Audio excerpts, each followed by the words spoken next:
కృష్ణా జిల్లా అచ్చయ్యవారిపాలెంలో ఎంపీ పురంధేశ్వరి పర్యటించారు. జింజేరు గ్రామంలో ఓహెచ్ఆర్ఎస్ ట్యాంకు నిర్మాణానికి ఎమ్మెల్యే కాగిత కృష్ణప్రసాద్తో కలిసి ఆమె శంకుస్థాపన చేశారు. జిల్లా అభివృద్ధికి కేంద్రం తరఫున పూర్తి సహాయ సహకారాలు ఉంటాయని ఎంపీ హామీ ఇచ్చారు. ఈ కార్యక్రమంలో జనసేన నాయకులు దాసరి సత్యనారాయణ, పంచకర్ల సురేష్, కూటమి నాయకులు పాల్గొన్నారు.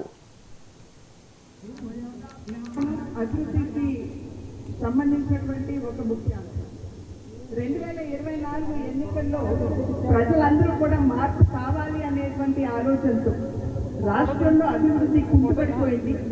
నిజమైనటువంటి సంక్షేమం అర్హులైనటువంటి వారికి అందడం లేదు అనేటువంటి భావనతోటి మార్పు కావాలి అని ఆకాంక్షిస్తూ ప్రజలందరూ కూడా కూటమికి ఓటు వేసి ఆశీర్వదించి అనూహ్యమైనటువంటి విజయాన్ని అందించి గెలిపించారు.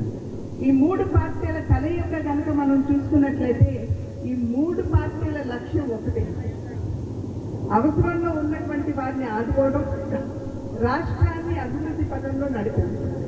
ఈ లక్ష్యాన్ని నిర్దేశించుకుని మూడు పార్టీలు కూడా ముందుకు వెళ్తున్నటువంటి సందర్భంలో వీటి యొక్క కలయిక అనేది మన రాష్ట్రానికి చాలా చాలా అవసరం అని చెప్పి మనం ఇక్కడ గమనించాలి.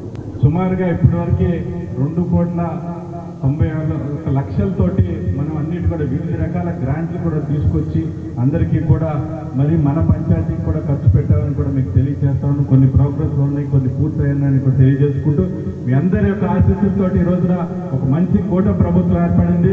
మీ ఆశీస్సుల యొక్క అనుగుణంగానే మీ కోరిక మేరకు ఈ రోజున ఒక మంచి ప్రభుత్వం అదే విధంగా పనిచేస్తాం. తప్పకుండా మీ అందరి ఆశీస్సులు ఎప్పుడూ కూడా కూటమి ప్రభుత్వం మీద ఇదే తరహాలో ఉండాలని చెప్పేసి కోరుకుంటా ఉన్నాను. ఈ రోజున చాలా సంతోషంగా ఉంది. ఎందుకంటే మా నాన్నగారు కాగిత వెంకట్రావు గారు, మరి నందమూరి తారక రామారావు గారు ఒక సాధారణమైనటువంటి ఒక వ్యక్తిని తీసుకొచ్చి ఎమ్మెల్యే సీట్టించి మొట్టమొదటిగా గెలిపించినటువంటి వ్యక్తి మహానుభావుడు నందమూరి తారక రామారావు గారు. మరి అటువంటి వ్యక్తి నందమూరి తారక రామారావు గారి కుమార్తె ఈ రోజున మన గ్రామానికి రావటం చాలా సంతోషంగా ఆనందంగా ఉన్న ధన్యవాదాలు. ఎందుకంటే మీకు అందరికీ కూడా గుర్తుండే ఉండాలి, మన ఎలక్షన్ జరిగేటువంటి 2024లో మనం క్యాన్వాస్ చేస్తున్న సందర్భంలో కూడా